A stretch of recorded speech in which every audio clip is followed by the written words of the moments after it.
ولوطا إذ قال لقومه أتأتون الفاحشة وأنتم تبصرون أئنكم لتأتون الرجال شهوة من دون النساء بل أنتم قوم تجهلون فما كان جواب قومه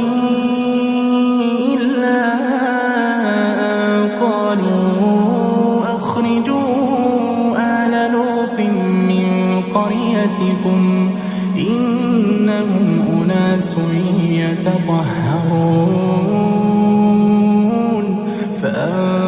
فأنجيناه وأهله إلا امرأته قدرناها من الغابرين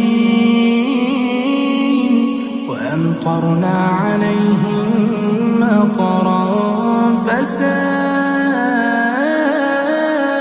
مطر المنذرين